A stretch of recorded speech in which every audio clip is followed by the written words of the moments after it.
I got about 40 minutes of material, so I'm probably going to go ahead and start now. I'm going to start a little differently than I normally start. Hi, my name is Adrian Lane. I'm with a little analyst firm called Securosis. We're based down in Phoenix. What I wanted to start a little bit differently today, though, is that I had a couple of people approach me this morning in the hallway and said, hey, we're really looking forward to your presentation. Oh, by the way, have you ever developed code before?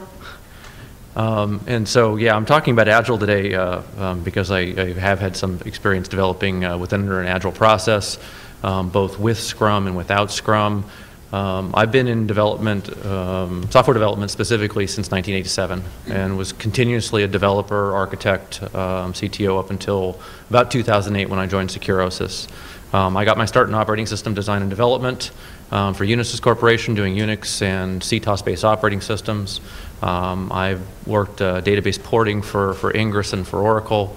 I've done a lot of security code development, cryptography. I've built vulnerability assessment solutions, database activity monitoring solutions, and auditing systems as well. So I have started with my first startup back in 1996. Within that time period from 96 to 2008, I've been with 4 different startups, and every one of those startups at some point in time I have run both a waterfall development process on one team and an Agile-based process with another. So you're probably going to disagree with some of the things I have to say today. I expect that, but the things I am telling you are from personal experience.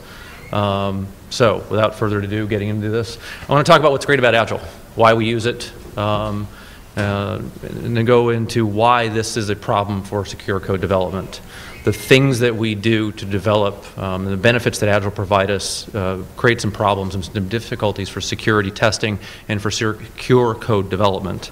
And I want to kind of contrast a little bit with some of the other processes, talk about some of the other aspects of people, process, and technology, and then come up with some recommendations to close out the session. So, you really got to frame this. I'm not going to go into what Agile is. I'm assuming that some of you have read the books over the years, but I really want to talk about why we use process. Because any software development team that gets over 2 people has got some sort of communication and orchestration that they need to do in order to efficiently build software. They don't step on each other's toes, and whatever pieces of code that they develop actually works together. So we use process to help people develop code. We use process to encourage good behaviors, efficiency, communication, ingenuity. We use process to discourage bad behaviors, laziness, carelessness, inattention to detail. We also use process in the course of software development to help people be shielded. So by setting the ground rules of what our process is and what our expectations are, we don't get undue outside influence. And if you've worked at startups like I have for as long as I have, you know that there are VPs of sales who are going to come in and try to pressure what you deliver when you deliver it. You will have CTOs knocking on individual developers' doors trying to change what's being developed and how it's going to be developed. I have been in cases where a CEO felt that the only development process that was worthwhile was a waterfall development process of 3 months long and told me I would never be able to change the development process in that organization. I had documented evidence of why it was failing. So we want process to help us with all of those different things. Agile really works in some cases. It is a natural divide and conquer strategy. We want to take the large picture view, the complexity in software development. We want to boil things down to very small, very simple, very digestible tasks. The benefits are you are far less likely to make a mistake. The clarity of the purpose that you have to engage in or what you're trying to accomplish is very self-evident. And if you make a mistake, it's much more likely that you're going to notice it and back out. So you can fix it rather rapidly as well. So Agile makes things simple. This is great. So one of the reasons I've been using it. And several of you in this room are going to know what this is. Because if any of you have ever worked on legacy software, I can guarantee you've run into this animal a couple of different times. Okay? So you may not know exactly what it does. You may not know exactly how it does it. But you've been tasked with fixing it from a bug point of view, from a security point of view, whatever. And the worst thing about this little creature is that when you start poking and prodding it, it squirts you in the eye with acid, and then it feigns its own death, just to spite you. So I've had several large legacy applications that I've had to retrofit, and Agile has saved me on a couple of different occasions. So, once again, what's great about Agile?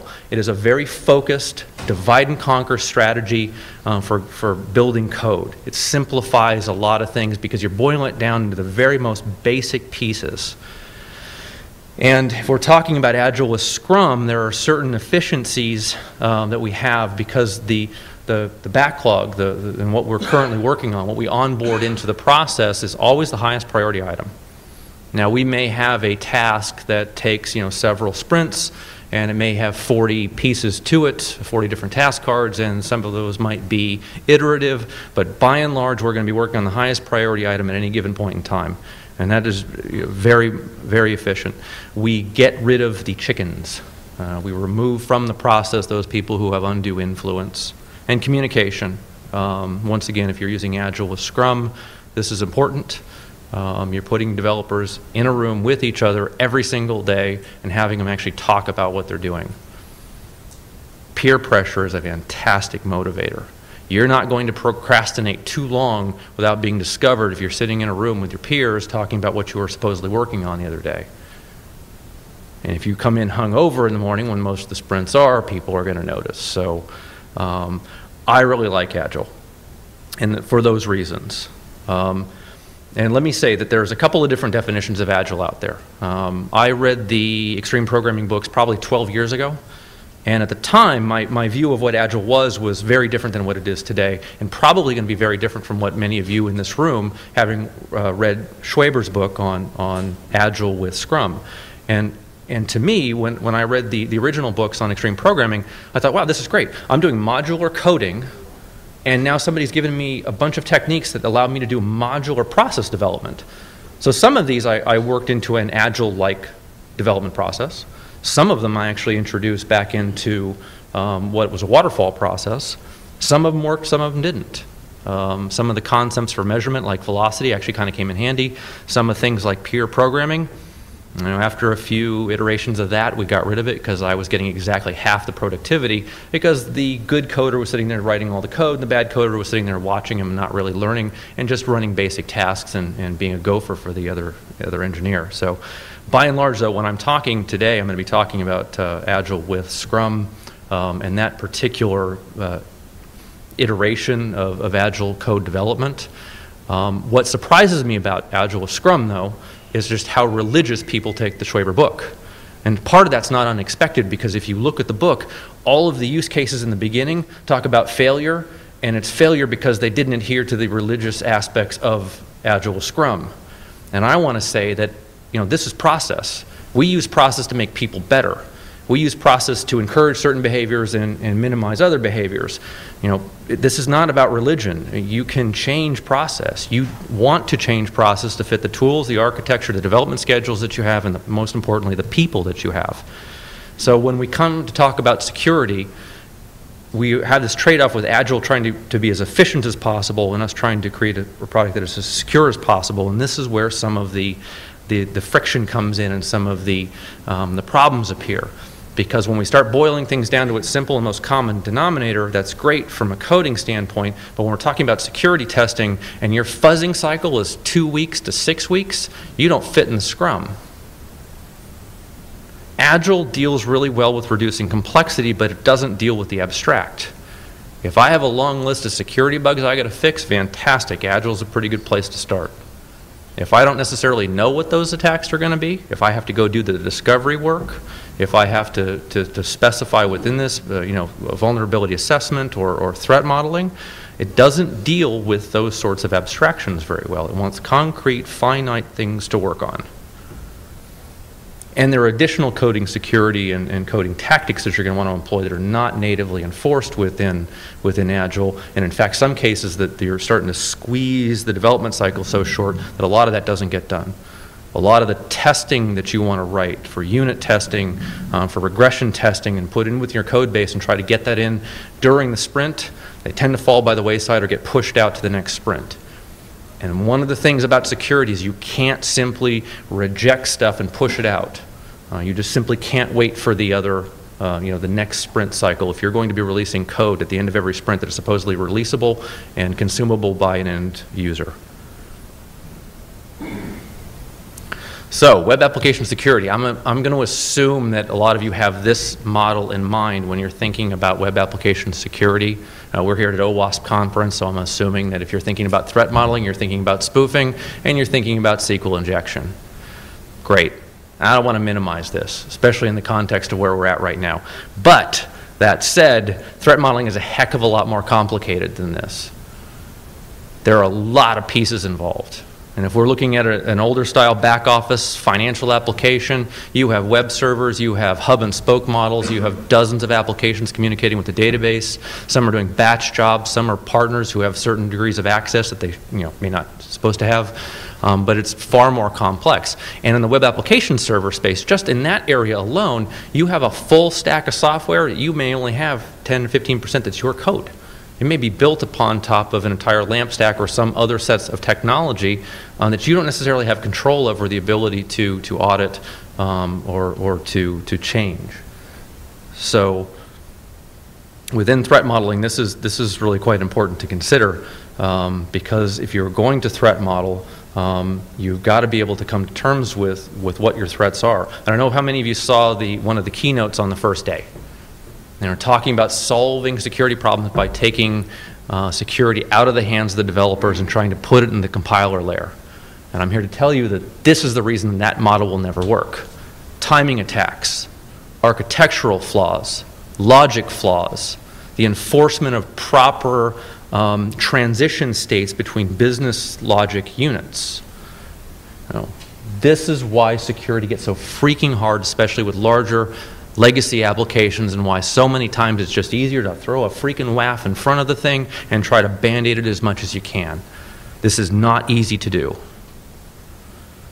So, coming to some of the problems that we see within Agile, some of the things that break our existing security policies and testing and deployment options is the sprint duration itself. It just simply gets too short.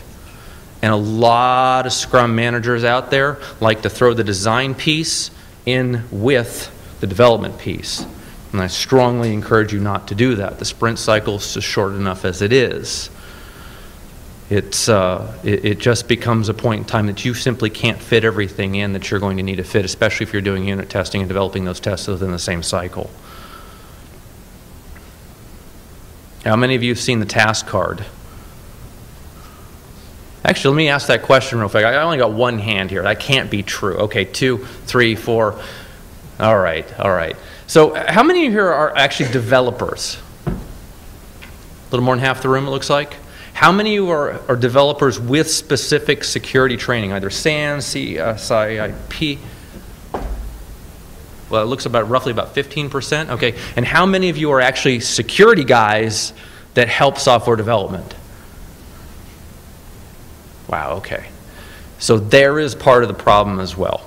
So discrete security tasks, ones that I've documented, ones that I've already found, bugs, high priority security issues, they get a task card. They go into the sprint. They get looked at.